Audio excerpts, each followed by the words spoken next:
Listen to the audio podcast or download today's program at afr.net. You can also read Brian Fisher's columns at onenewsnow.com. If you have any questions or comments, feel free to email us anytime at focalpoint@afr.net. focalpoint@afr.net. Hi, and welcome back to this Tuesday edition of Focal Point on AFR Talk. Brian Fisher is my name. Great to have you in the conversation. I found out that, you know the old 5-second rule? That food's okay if you pick it up if it's only been on the floor for 5 seconds or less. It actually turns out, according to the Journal of Applied Microbiology, that there is something to that. Now, the 5-second rule says the food is safe to eat if you pick it up in less than 5 seconds. Not safe if it sits on the floor longer than that. Though long dismissed as wishful thinking, researchers at Aston University in England have now demonstrated that this rule may be more than just a myth. In a study published in the Journal of Applied Microbiology, researchers dropped various pieces of food, including toast, pasta, ham, a sticky dessert, and dried fruit. Debbie would say it kind of looks like the space around my Barcalounger in the family room, on the floor, and allowed it to sit there for 3 to 30 seconds. Various floor surfaces were tested, including carpet, laminate, and tile. Researchers then analyzed the dropped food to determine whether certain strains of bacteria, such as E. coli and Staphylococcus aureus, had been transferred from the floor. Overall, the researchers concluded that the faster a person picks up dropped food, the safer it will be to eat, provided that he or she reacts within 5 seconds of dropping the food. Whether the food is dropped on carpet or tile also makes a difference, with carpet emerging as the safer environment for dropped food. So I need to let Debbie know, hey, that's the safest place I can spill my food is right there in front of my chair. Compared to tile or laminate, moist foods that were left on the floor for more than 5 seconds were most susceptible to becoming contaminated with bacteria. And there you have it, as Focal Point continues to be a full-service radio program. Now, Rob, let's grab clip number 1. This is President Obama. And, Jeff, I want to bring you in to provide a little commentary on this here in just a second. President Obama now out there getting tough with Russia, making all kinds of threats. He's revoked visas and frozen assets of certain diplomats. And, you know, ladies and gentlemen, the Russians literally are laughing at us. They are laughing at our president. In fact, one deputy prime minister in Russia, one of the guys that Obama froze his assets, you know, he just laughed at Obama and said, well, you're going to freeze my assets. You ought to first check and see if I've got any assets in the United States, because there's no point in freezing my assets in the United States if I don't have any there. So he's just laughing, and he called President Obama a prankster.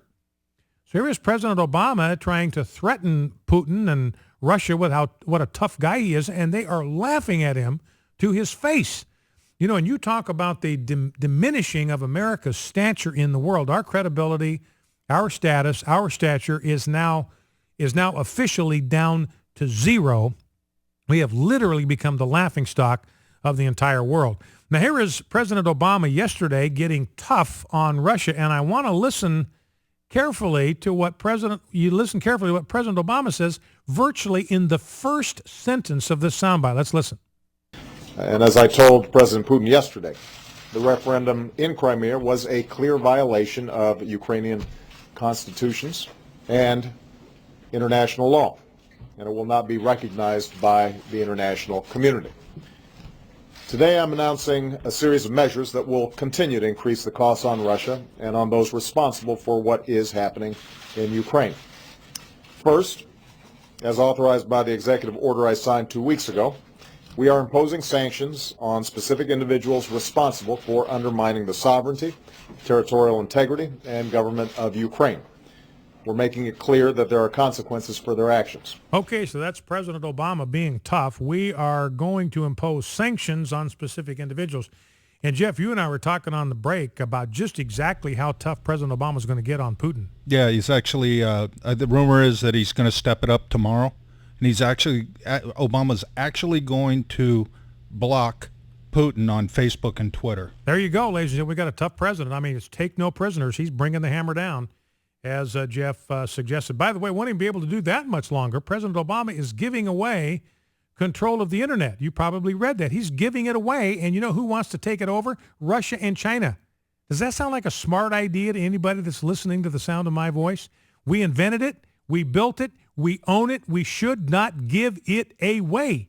I mean, the risks to our national security, I mean, just the cybersecurity risks alone of handing over control of the internet to Russia and China, it just boggles the mind. However, your mind can get boggled, whatever that means. I don't even know what it means to have your mind boggled. I don't know what a boggled mind looks like, but this would do it. I mean, it's just stupefyingly, stupendously dangerous and misguided, and compromises our national security in just an untold number of ways. But the other thing I wanted you to observe, and that's what I asked you to listen to right at the beginning of this soundbite. In fact, Rob, if we can cue that one up, I just want you to play that soundbite just to the first sentence. I'll let you know when I want you to call it off. And as I told President Putin yesterday, the referendum in Crimea was a clear violation of Ukrainian constitutions and international law. All right, there you go. There you go. All of a sudden, for the first time in his presidency, maybe for the first time in his entire adult life, President Obama is actually concerned about a violation of a constitution. He's criticizing the Russians for violating the Ukrainian constitution and violating international law.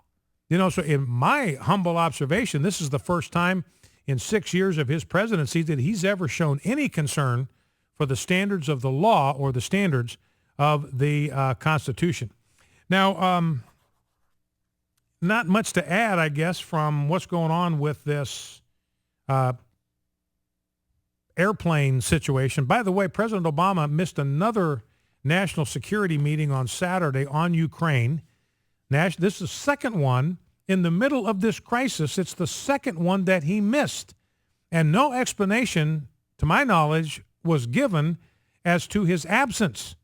I mean, some are speculating that he was off working on his NCAA bracket while his national security team was meeting to figure out how to respond to the Ukraine. Now, the plane thing, developments on the plane, I'm not going to take much time on this. You're probably as up to speed as anybody on that. Apparently, the turning of that plane was programmed into the onboard computer, which again indicates this was a very deliberate act. And I've got one soundbite. This is from Representative McCall. This is clip number 5. And Representative McCall is I think he might be the chairman of the House Homeland Security Committee.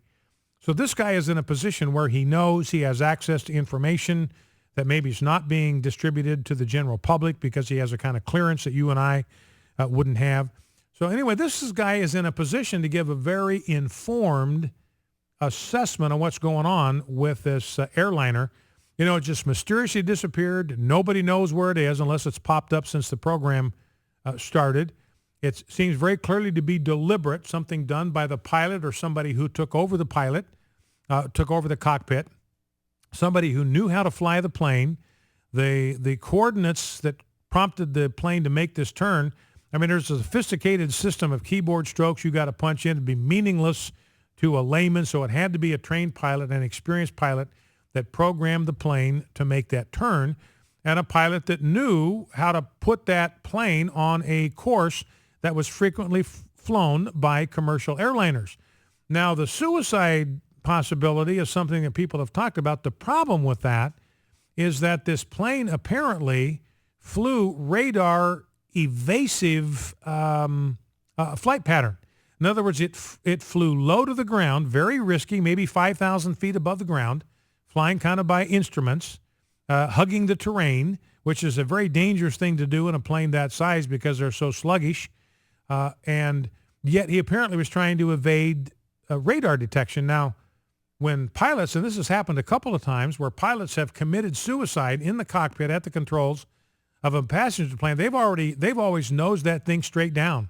They're just taking it straight down. I mean, they're not evading anything. They're going to commit suicide, take everybody with them. They just send the plane straight into the ocean. So here's clip 5 Emily, this is Representative McCall from the Homeland Security Commission in the House. Let's listen. Two scenarios were possible. One, it ran out of fuel and crashed in the Indian Ocean. The other one, the plane landed somewhere in the Southeast Asia, possibly Indonesia, could be used later as a weapon. This is one of the most mysterious flights probably since Amelia Earhart's disappearance. And so, the idea from a terrorist standpoint, either somebody on that plane or the pilots attempted to hijack it, but then what would be the purpose behind crashing it into the ocean? So the other possible theory we're looking at is it could have landed somewhere filled with explosives and then sent somewhere else to cause some great damage. Now, the point here is this is a guy that's in a position to know. Now, the media has been following this story breathlessly, and part of the reason they've spent so much airtime on this, there's so little that people know, and so there's so much educated guesswork that has to take place, so much speculation that has to take place. But here's a guy that's in a position to know, and as far as he's concerned, Homeland Security, with as much intelligence and information and behind-the-scenes knowledge as anybody's got, still a possibility that this thing was taken, flown to a place where it could be turned into a human-guided missile. And, you think about this for a second. Somebody mentioned this to me the other day. Number to call, by the way, if you want to join the program, 888-589-8840, 888-589-8840 is the number to call. Somebody mentioned this the other day when we were talking about this, that, if it seems unlikely to me that you could find a place where you could park this plane and you could secure the passengers and feed them and clothe them and house them for what has it been 10 days. That just seems to me, to stretch the bounds of credulity. But if they were able to find a way to do that, no cell phone signals were detected.